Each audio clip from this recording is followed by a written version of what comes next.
मैंने एक ही संबंध बनाया और उसको निभाने की कोशिश कर रहा हूँ, वो है संबंध बिहार की जनता से।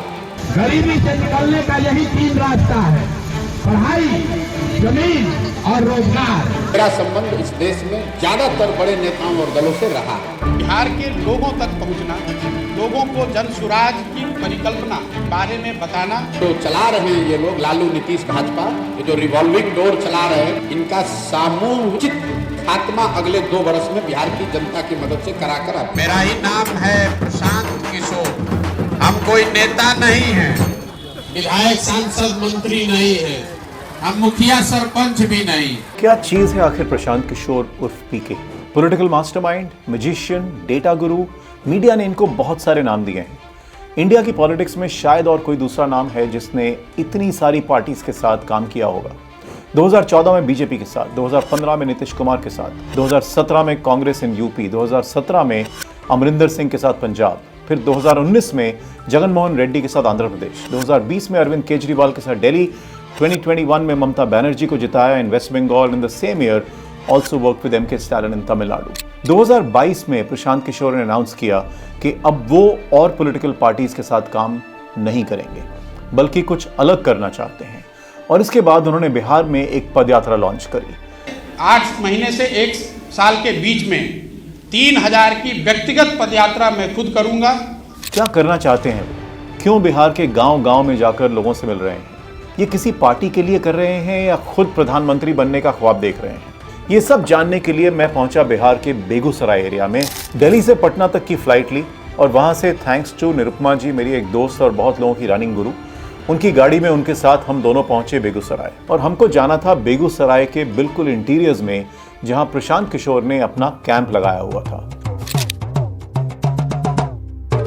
एक बिहारी सब पे भारी। आप में से किसने अपने बच्चों के पढ़ाई के लिए जीवन में एक बार भी वोट दिया? तो पहले मैं आपको यह समझा दूं कि इनकी टीम एक एरिया सिलेक्ट करके वहां एक कैंप साइट पर बहुत सारे टेंट्स लगाकर कुछ दिन वहां अपना बेस बना लेते हैं।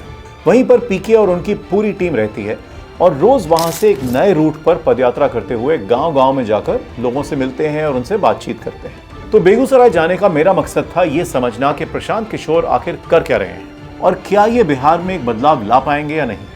कहना बहुत आसान है, पर बिहार जैसा स्टेट जिसको हम सब इंडिया का सबसे पिछड़ा और गरीब स्टेट मानते हैं, उसमें एक बड़ा बदलाव लाना बहुत मुश्किल काम है। पहली बात जो मुझे बहुत सरप्राइजिंग लेकिन अच्छी लगी वो ये थी कि प्रशांत किशोर ने बिना किसी झिझक के हमें अपनी पदयात्रा में शामिल किया और काफी बातचीत की, जबकि मैं तो उनके लिए बिल्कुल अनजान था और मैं तो बिहार का भी नहीं। खैर, उनसे बात करके और साथ में पदयात्रा करके मुझे फर्स्ट हैंड देखने को मिला कि आखिर वो कर क्या रहे हैं।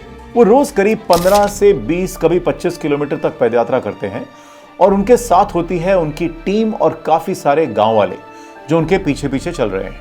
जहां तक मुझे समझ में आया, उनको रोज कितना किलोमीटर कवर करना है ऐसा कोई टारगेट नहीं, बल्कि उस पदयात्रा में कितने गांव और कितने लोगों को कवर कर सकते हैं और कितने ज्यादा सेशंस कर सकते हैं, ये उनका गोल है। तो लेट मी टेल यू क्या होता है इन सेशंस में। ये सेशंस कुछ नहीं, बस एक जनसभा सी है जिसमें प्रशांत किशोर गांव वालों के साथ बात करते हैं।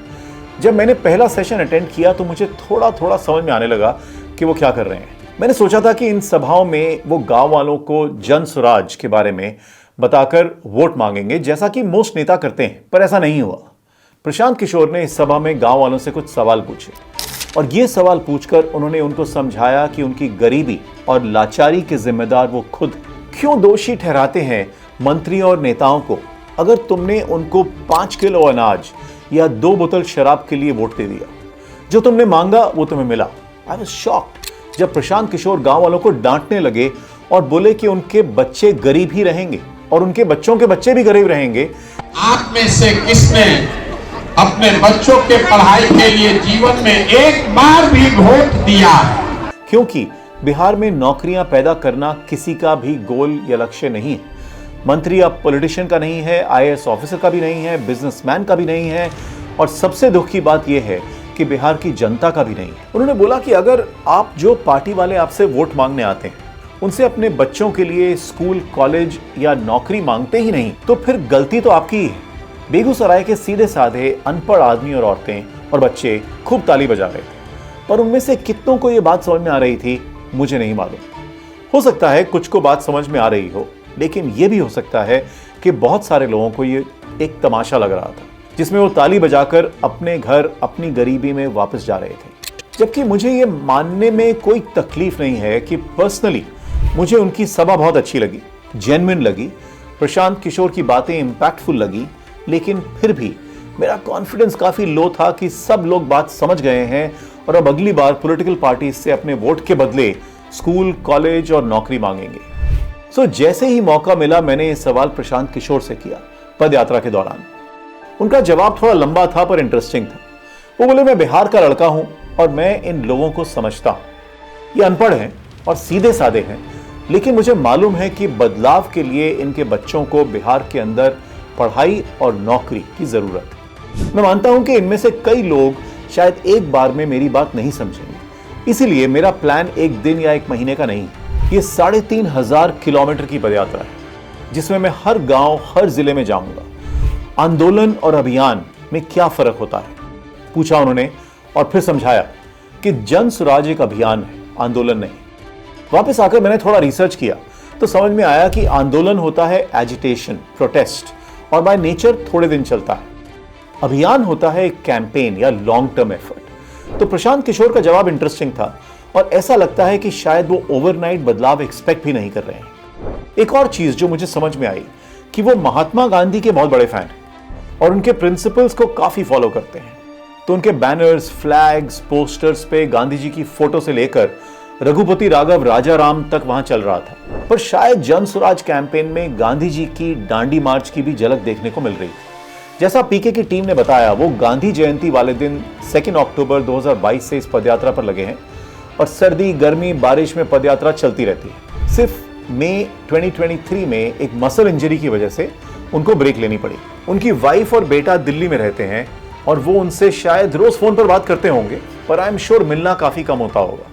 तो इसमें कोई शक नहीं है कि एक बहुत बड़ा सैक्रिफाइस है इस आदमी के लिए बिहार के रूरल एरियाज में रहना, कंटिन्यूअसली इतने महीने, साल तक उन टेंट्स में जहां सर्दी, गर्मी, बरसात, मच्छर रोज की प्रॉब्लम है। एक जुनून तो है प्रशांत किशोर और उनकी टीम में जो कम देखने को मिलता है आजकल लोगों में। अरे हाँ, एक बात और मैं आपको बताना चाहता हूं और वो है प्रशांत किशोर की टीम के बारे में, क्योंकि पीके से भी ज्यादा I am amazed at this team.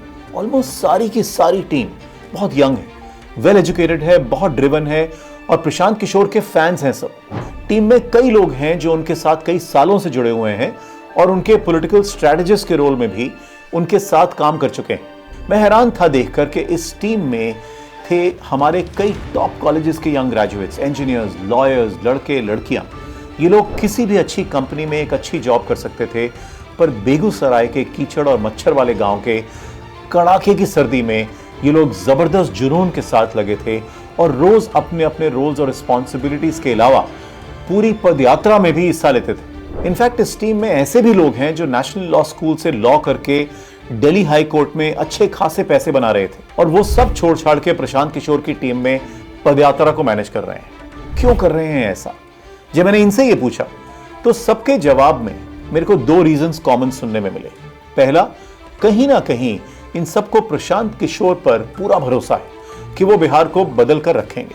प्रशांत ने एक बार कोई चीज सोच ली तो वो पीछे नहीं हटने वाले जब तक वो बदलाव लेकर नहीं आएंगे। ये कॉमन रिस्पॉन्स मिला मेरे को ऑलमोस्ट 20-25 लोगों से जिनसे मैंने बात करी। दूसरा कॉमन रीजन मुझे नजर आया इन सब टॉप कॉलेज ग्रेजुएट्स की पॉलिटिक्स में अपना करियर बनाने की अभिलाषा, और इनको लगता है कि प्रशांत किशोर से अच्छा गुरु शायद इनको नहीं मिल पाएगा।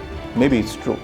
तो सब कुछ छोड़ छाड़ कर एक बहुत कम सैलरी पर ये सब लगे हुए हैं इस पदयात्रा में। 2 नाम इस टीम में जो मुझे याद आते हैं वो हैं श्वेताब और Shreyasi. Shwetab national law school के लॉयर हैं, श्रेयसी इंजीनियर हैं, जो दोनों अपना सब कुछ छोड़कर पॉलिटिक्स में करियर बनाना चाहते हैं।